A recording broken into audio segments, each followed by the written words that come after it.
ओम नमो भगवते वासुदेवाय। सभी रसिक जनों को नमस्कार। तो कैसे हैं आप सब लोग?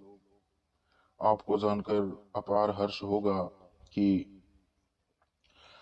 हमारा श्रीमद् भगवत पुराण पर परिचर्चा नित्य रूप से चल रही है। उसी के साथ ही हम एक अन्य प्रयास गरुड़ पुराण का भी अध्ययन यहीं इसी प्लेटफॉर्म पे प्रारंभ करने जा रहे हैं।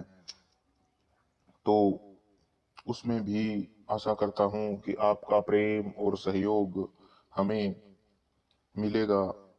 इसी आशा के साथ मैं आज इस गरुड़ पुराण के बारे में कुछ बेसिक परिचर्चाएं, इसकी विषय वस्तु और परिचय के बारे में थोड़ा सा चर्चा करना चाहूँगा। और उसके उपरांत हम जैसे प्रतिदिन श्रीमद् भागवत महापुराण का अध्ययन चल रहा है उसी प्रकार इसे भी आगे प्रारंभ करेंगे। तो बिना विलंब के करते हैं प्रारंभ। कुछ एक इस पुराण को लेकर जन सामान्य में एक भ्रांत धारणा है कि गरुड़ महापुराण मृत्यु के उपरांत केवल मृत जीव के कल्याण के लिए सुना जाता है, जो कि सर्वथा गलत है। यह पुराण अन्य पुराणों की भांति ही नित्य पठन पाठन और मनन का विषय है। इसका स्वाध्याय अनंत पुण्य की प्राप्ति के साथ भक्ति ज्ञान की वृद्धि में भी अन्य पुराणों की तरह ही अनुपम सहायक है। तो ये केवल भ्रांतियां हैं, इनका कोई ठोस आधार नहीं है, बस खाली मान्यताएं ही हैं। तो हमें इन व्यर्थ की बातों पर ध्यान नहीं देना। लोग क्या कहते हैं, कैसी मान्यताएं हैं, ये सब व्यर्थ के विचार हैं और कुछ नहीं है। ये तो भगवान श्री हरि की महिमा है, कभी भी इसका गान किया जा सकता है, श्रवण किया जा सकता है। ये तो मुक्ति दिलाने वाला वह साधन है। यह एक बहुत ही अपने आप में परिपूर्ण वैष्णव पुराण है। श्रीमद् भागवत महापुराण की तरह भी इसकी भी अपनी एक विशेषता है।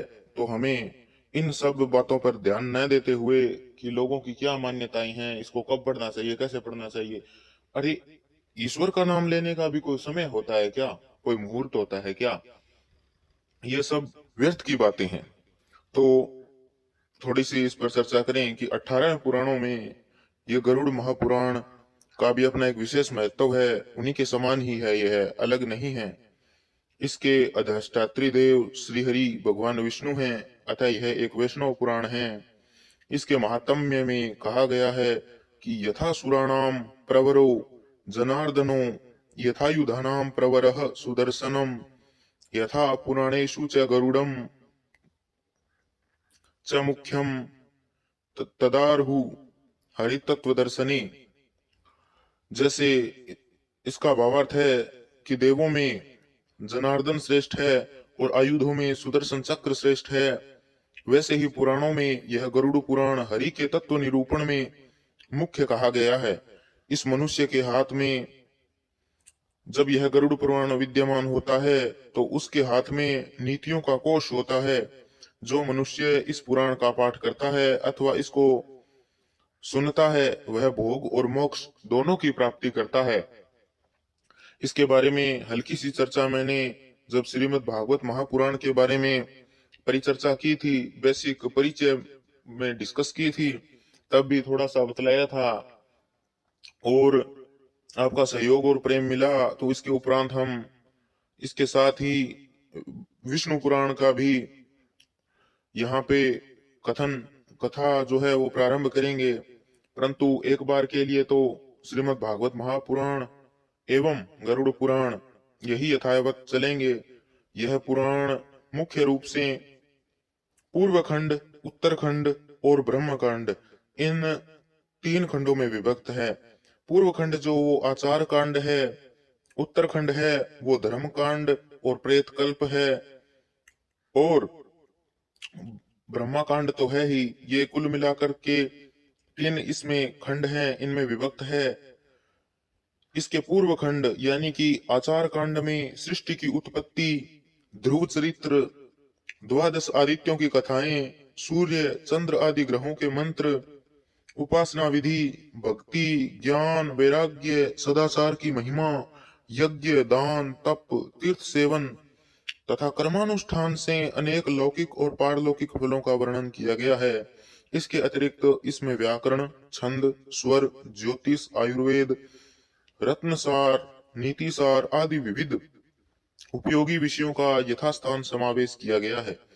इसके उत्तरखंड में धर्मकांड प्रेत कल्प का विवेचन विशेष महत्वपूर्ण है। इसमें मरणासन व्यक्ति के कल्याण के लिए विविध दानों का निरूपण किया गया है। मृत्यु के बाद और द्वैहिक संस्कार, पिंडदान, श्राद्ध, सपिंडीकरण, कर्म विपाक तथा पापों के प्रायश्चित के लिए का विधान आदि का विस्तृत वर्णन किया गया है। इसके अतिरिक्त इसमें पुरुषार्थ चतुष्टय, धर्म, अर्थ, काम और मोक्ष, इन्हें ही धर्म, अर्थ, काम और मोक्ष, इन्हीं साधनों को पुरुषार्थ चतुष्टय कहा गया है। तो इन पुरुषार्थ चतुष्टय के साथ आत्मज्ञान का भी सुंदर प्रतिपादन इसमें किया गया है। और यह पुराण मुख्य रूप से भगवान श्री हरि और गरुड़ जी के मध्य जो चर्चा है, उनके मध्य जो वार्तालाप चल रहा है, वही इसमें वर्णित है कि भगवान श्री हरि गरुड़ जी को क्या बतलाते हैं और क्या वे उनसे प्रश्न करते हैं। तो बड़ा ही पवित्र पुराण है। इस पुराण के स्वाध्याय से मनुष्य को शास्त्र मर्यादा के अनुसार जीवन यापन की शिक्षा मिलती है। इसके अतिरिक्त बेटे, पोते आदि की पारिवारिक जनों की परमार्थिक आवश्यकता और उनके कर्तव्य बोध का भी इसमें विस्तृत ज्ञान कराया गया है। विभिन्न दृष्टियों से यह पुराण जिज्ञासुओं के लिए अत्यधिक उपादेय यानी उपयोगी, ज्ञानवर्धक तथा वास्तविक अभ्युदय और आत्मकल्याण का निर्देशक है। जन सामान्य में एक भ्रांत धारणा है, पुनः बता रहा हूं मैं, वो एक भ्रांत धारणा ही है कि गरुड़ पुराण मृत्यु के उपरांत केवल जीव के कल्याण के लिए सुना जाता है, जो सर्वथा गलत है। यह पुराण अन्य पुराणों की भांति नित्य पठन पाठन और मनन का विषय है। इसका स्वाध्याय अनंत पुण्य की प्राप्ति के साथ भगवत भक्ति की ज्ञान की वृद्धि में बहुत ही सहायक है। तो इसलिए हम इसका कथा के रूप में आपको संपूर्ण अध्यायों का आपके समक्ष प्रस्तुत करने का हर संभव प्रयास करेंगे। श्रीमद् भागवत महापुराण जिसको हम प्रारंभ कर चुके हैं, उसी के समान है।